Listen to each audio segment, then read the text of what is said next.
Basketball is very good.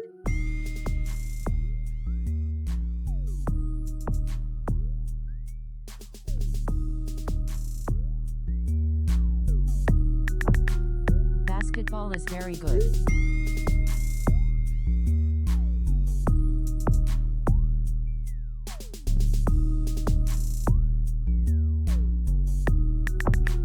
Basketball is very good.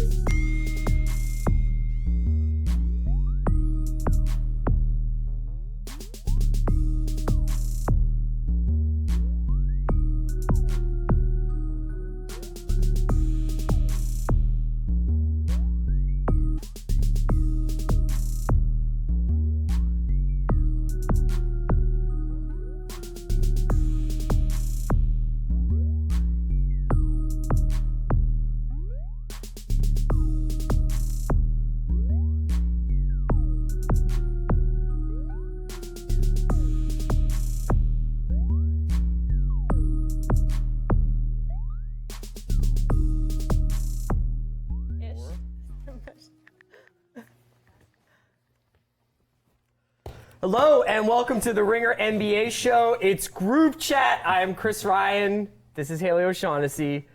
That's Kevin O'Connor. And this is Justin Verrier, who I was noticing earlier in the day was dressed in all black. And it was only in the fourth quarter when he told me it's for the funeral game. Funeral game, baby. We're going live right now. Hashtag Ringer NBA if you'd like to send condolences or gloating to me. The Sixers just got eliminated by the Celtics, and I think we thought maybe Celtics-Cavs were going to be the Eastern Conference Finals. I don't think we thought it would be a Celtics team led by Aaron Baines and Terry Rozier III, a.k.a. Tito Three Sticks, a.k.a. Scary Terry.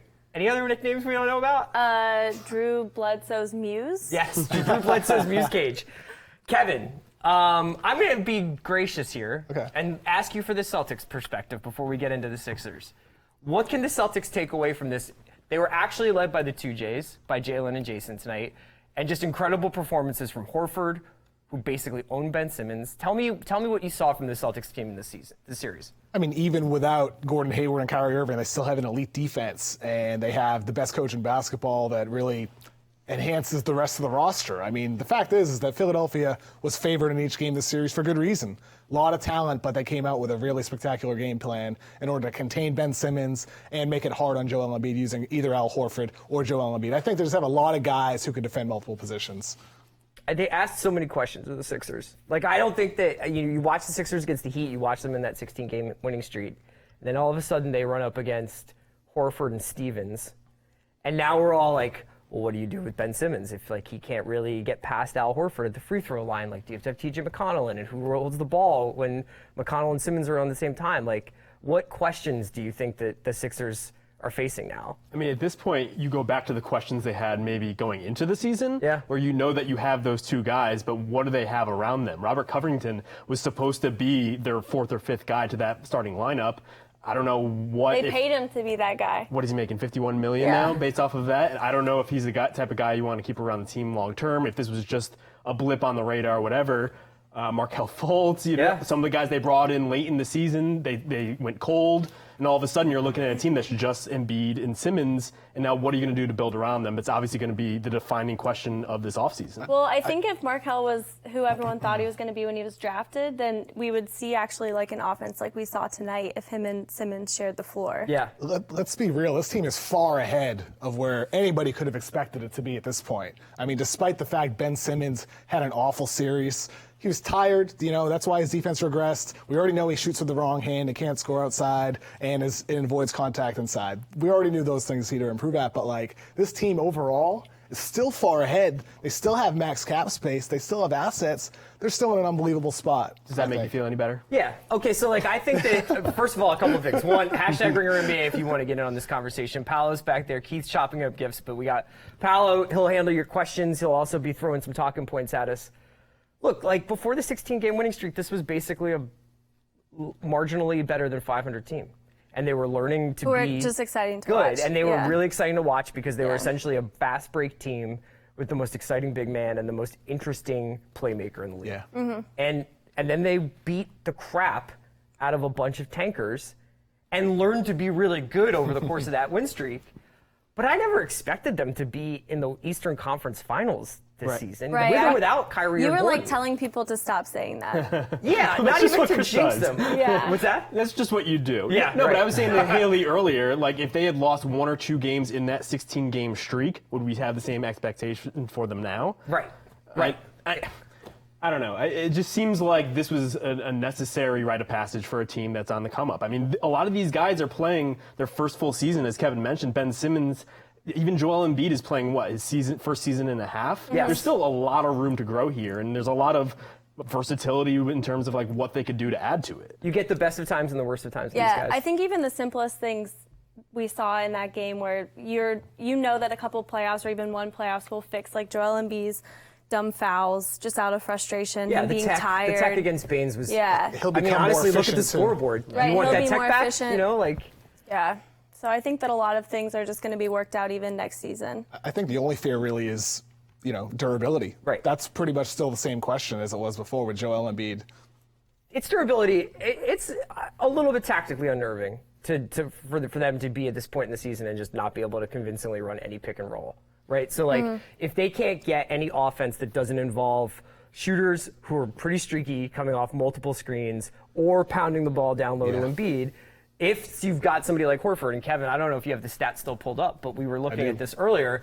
At one point during the game, I was just like, it just seems like Horford is out there haunting. Like every time Simmons is out there, Horford is like the roadblock. And we looked at what's the stat? So entering tonight's game, we don't have the updated stats, but entering tonight, Al Horford was on the floor for 135 of Ben Simmons' 148 minutes. So over 90% of the time, Horford was on the floor at the same time. As you said, Horford was out there just haunting Ben Simmons. And I'm sure that was part of the game plan for the Celtics, where they probably said, Horford needs to be on the floor anytime Simmons is out there. Right. And that's kind of the worrisome thing about Simmons. Not that he needs to get his shot, which clearly he does. It's that he didn't take a single three. And now we're at the point where it's becoming almost like a psychosomatic sort of thing, where it's, why wouldn't you even take one just to make the defense even think about that as a possible option? Isn't Right. it fascinating that within a span of really 2 weeks, we're going from Ben Simmons is the most exciting young player in basketball, next Magic Johnson, maybe the next LeBron, and then it's like, play TJ McConnell over him. Why is TJ McConnell not running the offense? He's the new Ben. It's so weird. This is basketball, though, man. You learn so much in a series because you just see guys take away what you're good at and exploit what you're bad at. And especially a great coach like Stevens, like I have all the faith in the world that Simmons is going to be a transformational player. sure. But were you going to jump in there about something? I just was wondering why Brett didn't force Simmons to take at least 1 3. Just one. That's all I asked Yeah. for. Yeah, I mean, the difficult thing is if you're going to play Simmons off the ball, he's going to be a liability. He's basically dead weight. So unless he's cutting to the basket, it's really, really tough. Paolo, did you have something else? To that point, he was the only starter who had a negative plus minus for the Sixers tonight. He was a minus 13, and I think just kind of reiterating what you guys were also talking about, it's just the expectations things is interesting to me because it's almost like you could frame this series loss as like they got exposed, like especially Simmons, but you could also just like frame it as like this is just what they need to be refined for future seasons. You know, like it's like. I don't know how negative you can possibly be about them because I get it. It's tantalizing. You're there. You were literally like seconds away from winning this game. But at the same time, did you after the series, do you trust them to go up against LeBron? No, I think that's one of the things that I think should keep these guys awake over the summer is the self-inflicted wounds, like you were saying. Is like there's like missed dunks. There's allowing Aaron Baines to get offensive rebounds when really nobody is there. There's techs. There's careless turnovers because Simmons is looking for the Hollywood pass instead of just like a 5-foot pass to his right or left that might just set up another pass for an assist. It's just basic stuff that I think will come, but they were playing a little bit over their heads. I guess I feel weird talking so much about Philly because I do think we should give Boston a lot of credit here. While we're giving Ben all these excuses about it's his first year and fatigue and all this stuff, like Jason Tatum just led his team through 2 series to go to the Eastern Conference Finals to face LeBron. Yeah, I think it opens up an interesting discussion about what talent really is. I think we have this like older idea that it's the offensive stars, it's your stretchy wings. That's why Paul George has a shoe and like a guy like Anthony Davis doesn't. Yeah. Because he fits that like archetypical mold of like a sexy wing scorer. Yeah. But clearly the Celtics have talent, just maybe not necessarily in the way that we're used to. They have the right defensive pieces, and yeah, they have Brown, Tatum. I feel something coming. Is this the most talked about player that nobody talks about? Are we going to do a little prayer for Al Horford? I was going to say which one, because we say that about all 4 of their starters. Yeah. No, Horford was incredible. Horford was mind-blowing tonight. Like, Horford is just, I hate that it's like, that he's just, without Horford, like the Sixers win that series, but Horford essentially shut down like so many different parts of the Sixers. If we were able to quantify defense as well as we do offense, I wonder what it would say about Horford. To Justin's point, I think that's the way the Celtics constructed their roster, right? I mean, think about 2 of the guys missing, Gordon Hayward and Daniel Tice. Both of those guys also You can't versatile artificially guys. inflate Daniel Tice's value on this podcast. No, I mean, they brought him in as a guy. I know. They expect him to be a versatile, switchy center. So it's like, up and down that roster, basically everybody can switch on defense. And it's like, you can't quantify that, but if there were a way to quantify that properly, I would assume that they would probably be at the highest level in the NBA in terms of defensive versatility. And that's the way you need to play in today's league. Haley, do you think that this Celtics team has a prayer against LeBron? No. Like the way LeBron is playing? No, absolutely not. That's it. That's literally it. Do you think there will be a series? I hope. Yes, because of Brad Stevens, but it's even though they have an answer for every other part of that team. Like you wrote about LeBron, he is the answer to everything else. He's how you counter everything We're else. going to talk about Justin's masterpiece. That's on the Ringer. It's basically about the sort of shadow LeBron is casting over a bunch of different Eastern Conference teams, specifically the Raptors, and their plans for the summer. But, Pal, you have something about this Cavs-Celtics series that's coming up. There's a couple interesting questions from Twitter right now. One is from Daniel Lee, who says, with Stevens and more guys to throw at LeBron, how many games can Celtics extend Cavs? 6 games, 7 games? That's one of the questions. If you guys want to, you guys have kind of talked about, whether you think they can win or not. And then there's another one, which is from Vivish Rag? I don't know. I can't say it. But what's the most interesting matchup for either the Celtics or Celtics versus the Cavs in the next round? So between the lineups. Oh, in terms of lineups? Yeah, exactly. I would give Boston one game. You think it's going to be Cavs in 5? You think it's going to be that quick? Yeah. What's the matchup you're most curious to see? Whoever Horford defends. Yeah. Is it That's Horford on interesting. Love, or do they put Horford on LeBron more? Yeah, where are they going to put Kevin Right. Love? Right. Love had so much success in that last round, and we saw Zach Lowe's article today about the way he's able to play off of Kyle Korver, and I wonder if that's going to be an advantage there. For me personally, I want to see if a lot of these wings that had so much success against Ben Simmons can do the same, at least to a certain extent, against LeBron. Yeah, I was It's going going to to be say. really ugly if they Well, don't and on we both also- sides. Jaylen Brown's hamstring never became too big of an issue here, and he wound up scoring, 25, 27 tonight. He was quietly really good. the dagger 10 all of through 13. this. Yeah, and every time the Sixers either were pulling away or getting back in it, it felt like he was there with a dunk or a 3. His health and his ability to stay in front of LeBron will be probably one of the deciding factors if they decide to play him against him. I don't know. It's going to be really fascinating. I think that the Celtics are actually quite lucky to have home court advantage right now. They get a couple of days. They don't have to travel. Jaylen can rest his leg a little bit. They can think about ways in which they want to scheme for the Cavs. But at the end of the day, watching what LeBron just did to the 1 seed, Yeah. it's you don't really Bill said this the other day when we were talking about him, and Bill was like, I didn't think LeBron still had it in him to ruin people. He can beat them, but it just looked like he was trying to essentially get dudes fired out there. Right. Yeah. And that is a killer instinct that I don't think we've seen in a while. I think, with Toronto, though, it was also just a really bad matchup. They had no way to effectively defend that. It's too bad they didn't count on that happening. Yeah, they didn't have a way to defend Kevin Love, whereas Boston, pulled up the matchup data, they had Al Horford on Kevin Love for the majority of the possessions, right? So Al Horford, obviously, as we saw this series, is an unbelievable defender, super versatile. And then they have Jaylen Brown, Marcus Morris, even Shemi Ojale, Marcus Smart, different guys to throw at LeBron James. And you're not stopping LeBron. Maybe for Boston, it's more about containing LeBron. It's like get your 40 and then stop everybody else. Stop Kevin Love, stop Kyle Korver, and they do have guys that contain those guys. I think that this series actually might have a lot of really ugly games, or at least a couple, because if you think about it, think about the games where like Korver can't hit, J.R. Smith can't hit, Kevin Love's off, and then you have all these guys on Boston where it's like, love him dearly, but sometimes Terry can't hit. Yeah. Oh my God, Marcus Morris tonight. It's going to be a streaky series. Yeah, you're right. Because the Cavs guys are so streaky too, like JR and everything. Yeah. I mean, you've seen when George Hill plays how much it makes a difference. And I think just having somewhat of a reliable like secondary shooter next to Kyle Korver on the court there. And I do think I'm starting to convince myself just a little bit based on what Kevin's saying that like why not the Celtics? Because their biggest asset is the defense. But I don't think they'll win, but I could see it going longer than you think simply because of what we saw in this series. How many, if you had to guess? 6? yeah, I think 6 is possible. It could happen. You know who needs to have a big series though? Again, Aaron Baines. Yeah. Because Tristan Thompson has killed the Celtics in their past 2 playoff Really? series and during the regular season. Thompson is just a vacuum on the boards, and suddenly he's had his renaissance. And Does Ty start Tristan, or does he keep bringing him off the bench? Or like, because at the end of the last series, he started bringing Tristan.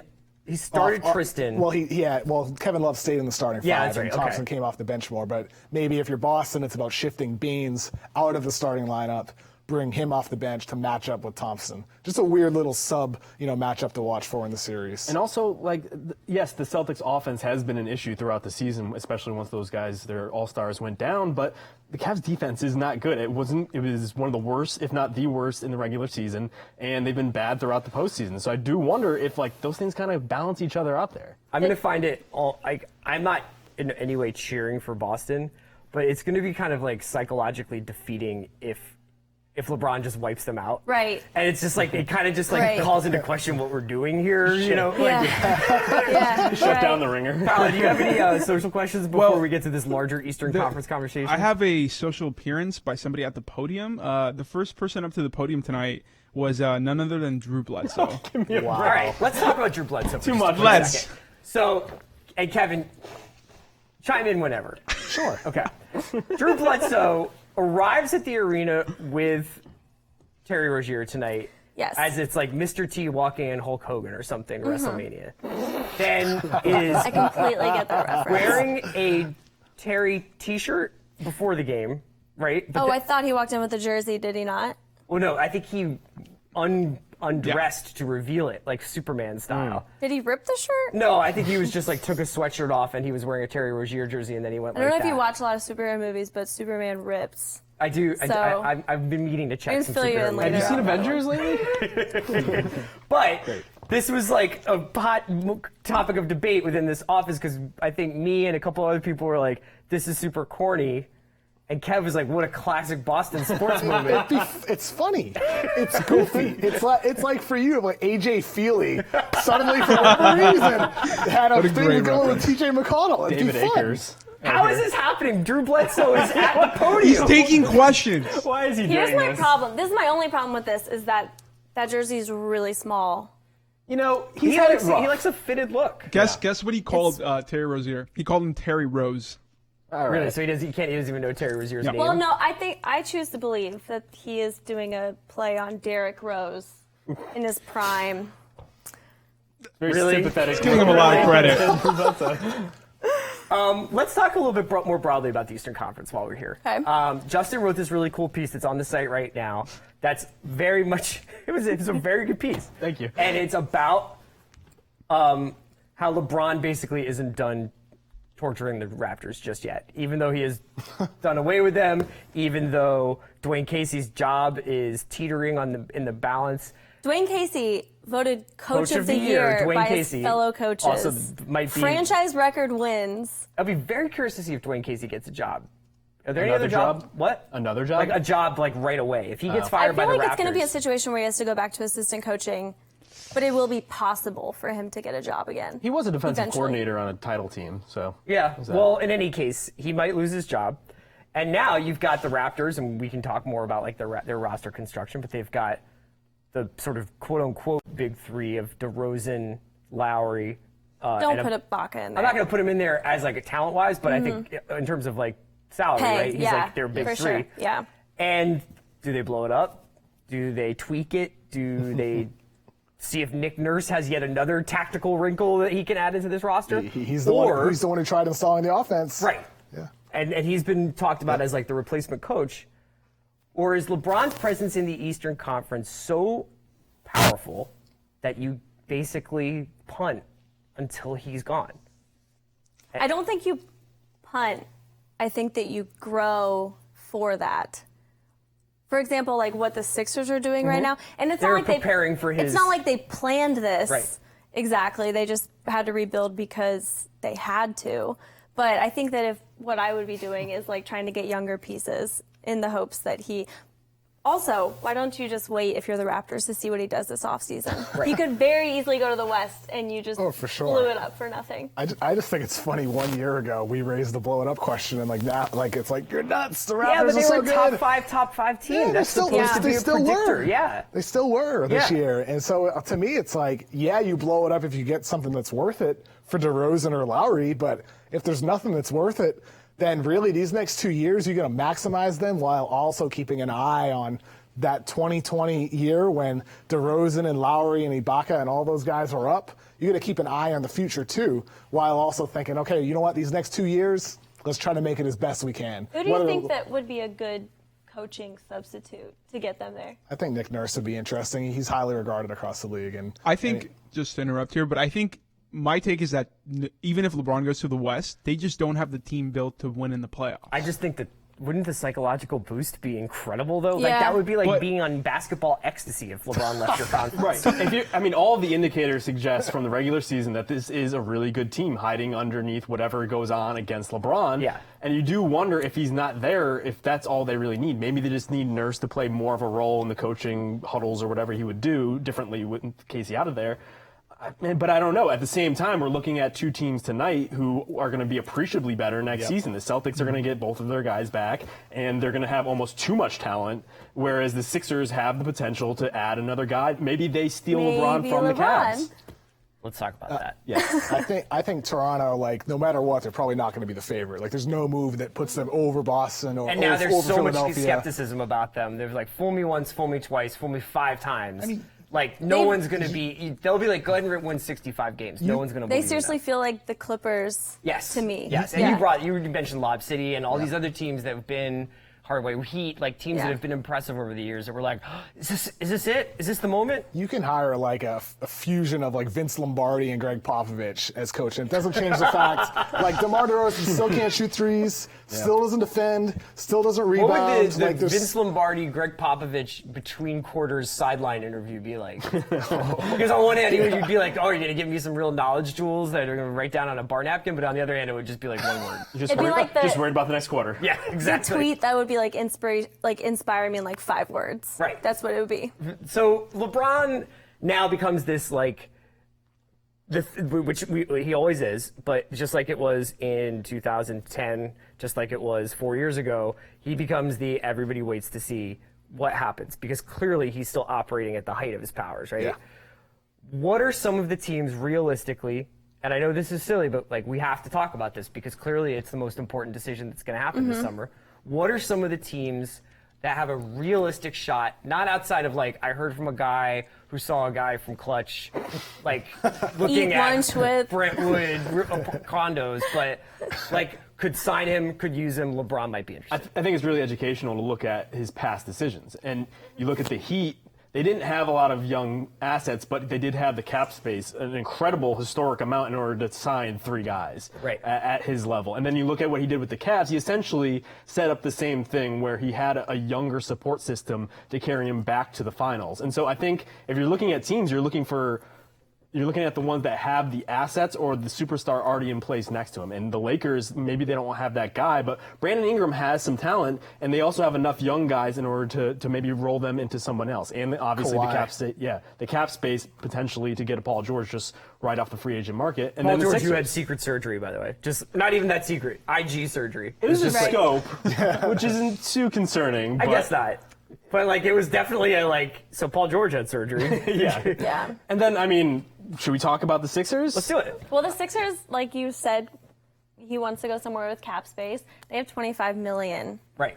this offseason. Right. Without Rashawn Holmes and TJ McConnell, whose option they will definitely pick up after this They're series. going to max him. TJ. I'm only kidding. TJ. Can we bring back like an early 2000s, late 90s contract for TJ? Like 9 years? 9 years, no trade clause? It's the Bobby Bonilla treatment. Yeah, Sixer for life. Give TJ the Bobby Bonilla deal. Jordan Burns going to give him the money that Kawhi wants. Yeah, I want to be paying like TJ McConnell's contract deep into the Ivanka administration. It's like Detroit still paying Josh Smith. Yeah, Yeah. right. For So 2 more years. For 2 more years. For Sol- 2 solid seasons prediction, after Chris. this. 2 seasons Yeah. now. Yeah, because the season's over. currently, the not Ringer Civil War. We just saw that. That was Celtics Sixers. The Sixers fan base civil war is to LeBron or not to LeBron. Well, you guys talked about this earlier in the year. Yeah, and I think that we saw both in the Heat series. I was like, get that guy out of here. We don't need LeBron. And here I'm like, we could really use LeBron. We win that series. What does Ben Simmons do? I don't know. If you have LeBron on the floor. We just spent the first 15 minutes of this pod trying to figure out what he does with TJ McConnell on the floor. So what happens when he has LeBron on the floor? Yeah, LeBron is amazing at literally everything except for like 3-point shooting. He's like average to above average. And so if you're going to add anyone else to what they have now, that like it doesn't seem to make sense on paper. Unless it's in the last second of a very crucial playoff game Sure. and he only has one arm. Then he's really good at 3-point shooting. All right, let me put it this way. LeBron James, pretty much automatic finals contender, right? Sure. But could derail the Well- natural progression of Ben Simmons for the next 5 years. But next season, is Yes. he in automatic finals or are you saying Eastern Conference finals? Because Boston's going to have back Kyrie and Gordon. Well, that's a great. This is a conversation we'll have all summer. Yeah, but like Right. just for the hypothetical. Okay. It's LeBron with the possibility that you take the ball out of Ben Simmons' hand. Right, as and much. what does he do when you take the ball out of his hands? Don't know. Can I play devil's advocate here? What if it helps Ben Simmons? What if taking the ball out of Ben Simmons' hands teaches him how to play off ball, how to like be used as a screener, how to cut? Maybe he's forced to learn how to shoot. And then when LeBron's gone in 2, 3, 4 years, Ben Simmons is the face of the NBA. Well, he is the best Do player you think in the he league. wants to wait?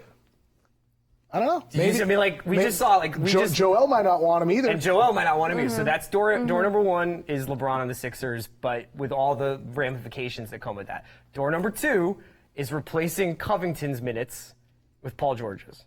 I don't think Paul George is going. Let's just put like Paul. Let's just. Like leaving. I mean, I don't think he's going to Philadelphia. I Oh, I thought you Philadelphia meant. is lovely in the spring. Did I How ever about, mention how about that? trade for Kawhi? Scrapnel. Fine. So let's see your Kawhi trade.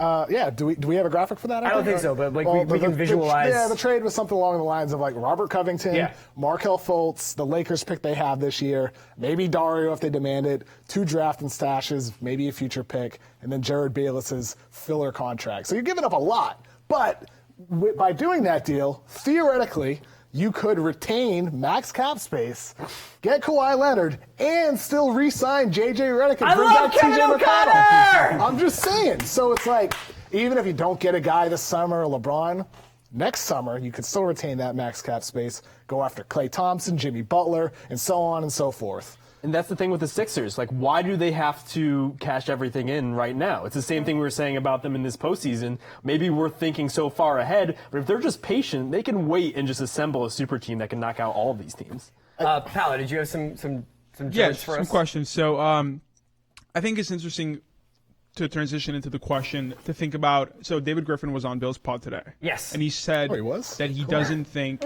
yeah. that he thinks that for LeBron, it's not so much about who has the best roster, who has the best team that I could go to. It's like it's kind of what you were saying. Like I'm an automatic, like almost finals berth. Like I bring so much to the table that it's just about where I want the final part of my legacy to be. Yes. And so, to tying into the question, which is by Drake on Twitter at Drake. By Drake? That is the guy's name. By Drake. Yeah, Drake is asking about LeBron. At Toronto OVO. Well, actually, the question could be by Drake's burner account because it's would LeBron ever leave the East? Yes. Yeah, Yes, 100%. absolutely. And There's if so, an entire, like, all of this, like, Eastern Conference fantasy stuff. Like, if you had to choose between living in Cleveland or Philadelphia, wouldn't you choose Los Angeles? Yeah. Yeah. 100%. I think he should leave the East. Yeah. I think that he should take the tougher challenge. Go West, because, like, look, everybody's like, oh, it's an easier path on the East. It's like, yeah, an easier path that you'll get just wiped out in the finals.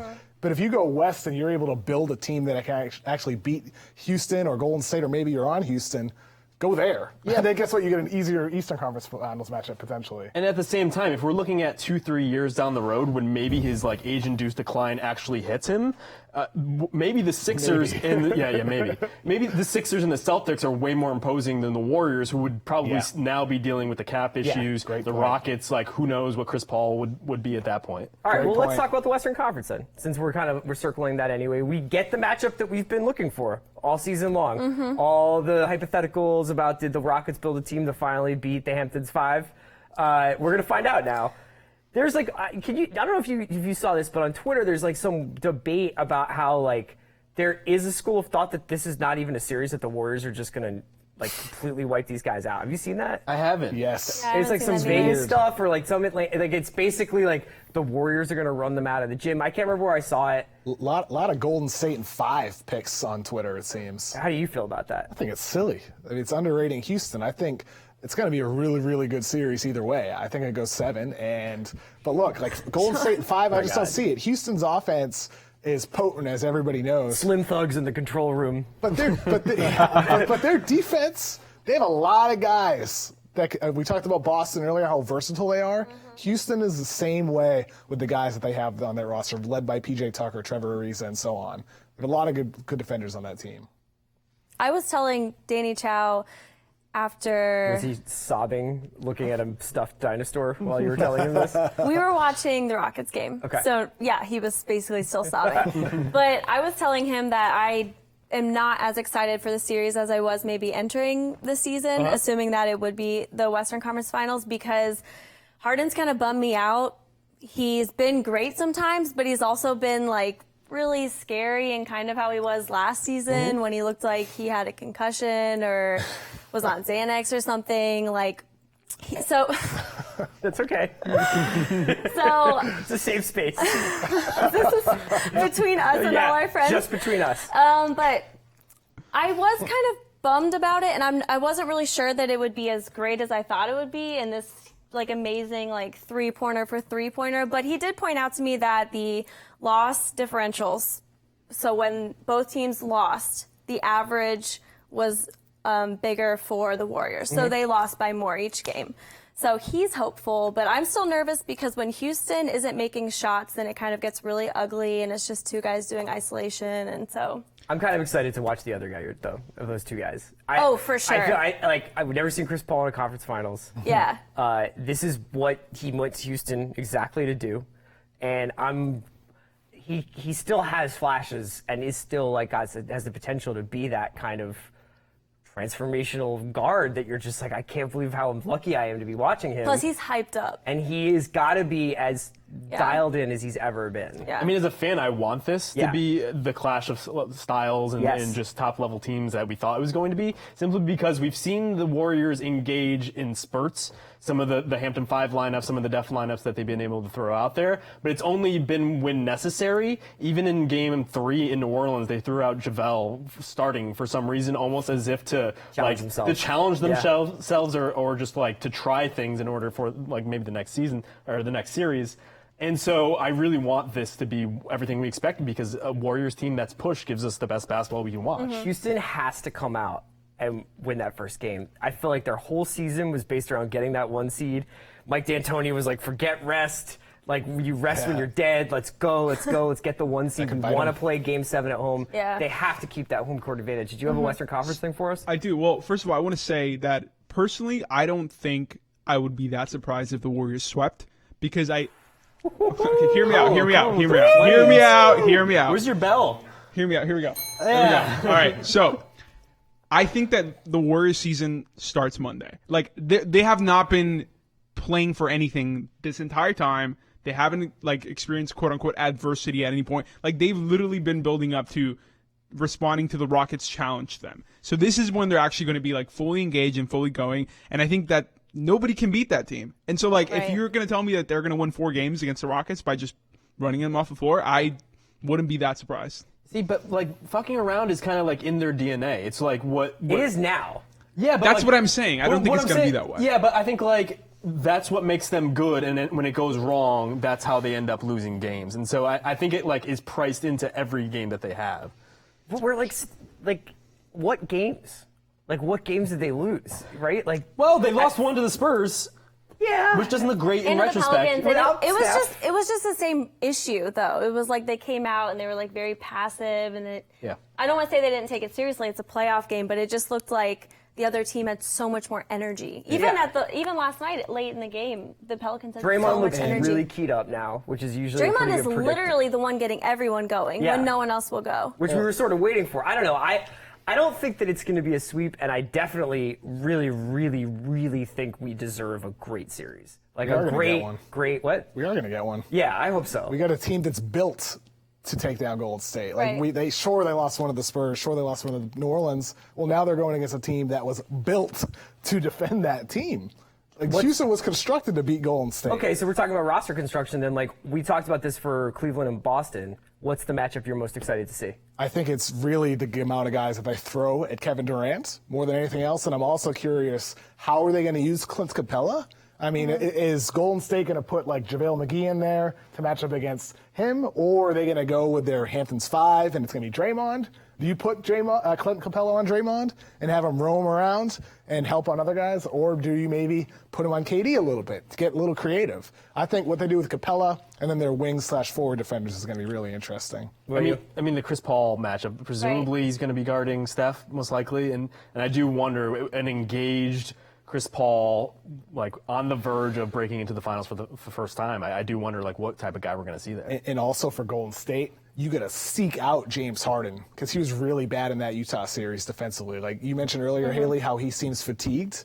I think so too, and I think that could end up being the story of the series if it doesn't go well for Houston, like Harden tired. People are going to call it choking, but it might be more like just conditioning. It's just not there. The nicest thing they'll say about it is choking. What do you think is the most interesting matchup? I'm saying with Chris Paul Yeah. because of that, but also because of what we mentioned earlier. He is probably going to be the most intense we've ever seen him. I hope so. And a chippy Chris Paul versus hopefully and like very on Steph Curry will be very fun. I'm going Mike versus Steve. I'm curious to see. You talked about throwing JaVale out there. Like Steve Kerr Steve will Kerr's stock mess around with went you. down a little bit. You this think so? playoffs. Yeah. Steve Kerr stock? Because everyone was so shocked that he did that. And honestly, then in the end, he put out the Hamptons 5 lineup. Yeah. And everyone was like, well, yeah, now he's decided that he wants to end it now. Why wouldn't they just decide it last Can game? can we get a lower third just saying O'Shaughnessy sells Kerr stock? I was going to say, I'll buy it. selling? I'll buy it too. Yeah, I'll buy it. Because I was going to say the exact opposite. I was going to say that D'Antoni played his guys down the stretch to keep the 1 seed and make sure Harden was like far and away the MVP. And now they're in the playoffs. And a lot of people say about D'Antoni is he's like, you beat me playing my thing. I don't adjust but to everything you. you just mentioned about the regular season is something Kerr did. What? It took them to a Push these guys. took them to a record season, and then who won the MVP that year? Last season? Yeah. Russell Westbrook? Oh, This he is did not win it. slander. Yeah. Yeah, no. Are you talking about we still 2 years consider ago him with anymore. Steph? When they got to Yes, 73? yes, Yeah. yes. Yeah. Well, I don't know. I just think that D'Antoni has gotten punked more than Kerr has in playoff series, I think. I Sure. just think Kerr has gone full pop at this point. And so, like, he's willing to try things, and he's a little more loose than Yeah, he's we've like, you seen. guys draw up the plays. And, Well, but and that's even not full Have pop class because outside! He has more in his arsenal. right, but even when the game is clearly a loss, he's willing to punt like earlier than most teams, which is why I wonder if you're looking at those margin of victories. Maybe it's just because Kerr messes around just like his team does. That's a good I'm really point. interested. Okay, so let's go quick predictions. We're going to say Cavs Boston. I'm gonna say Cavs in 6. Cavs in 6. I think I already said 5. I'm standing by that. I'll go Cavs in 7. LeBron ridding the garden of his ghosts. Paolo, what do you think? I'm going to say Cavs in 6. Do you have a question for us, by the way? Yeah. So off of the Warriors Golden State question, Brown Sugar at Dean Jones MF asks, are the Western Conference Finals effectively the finals this year? Yes. Or do the Cavs or the Celtics have a chance against Golden State? I would have said that 3 years ago, Yeah. and they weren't. You know what I mean? We wait our entire year for the finals matchup. I don't want to just automatically assume that it's not going to matter. I think we're all gonna. Are we all picking the Warriors? Do we get 2 finals? Like, is it really 2 finals? Like, we get Houston, then Golden State, and then it's like That's the LeBron best. James. That's a very nice Yeah. way to look at it. If Because everyone the other plays way to like look they're at it supposed is to. we just Positive spent 8 months to do Cavs Warriors. Yeah. Right. Right. What do you think for the Western Conference? Houston. Houston. Ooh. Wow, really? I'm just sticking with my pre-playoff predictions, to be honest. Yeah, I flipped back and forth a lot, but I'm going Warriors at this point. Okay. You definitely Dubs, right? Yeah. Yeah. Warriors. It's probably Dubs sweep. Dubs in 4. Okay. Yeah. I'm going to go Dubs in 6. Yeah, same. All right. Well, let's wrap it up there for Justin, Kevin, Haley, Paolo, Keith, Chris, the squad in the back. Thank you very much for joining NBA Group Chat. We'll be back next week. Leaving TJ. TJ gets the Bonilla.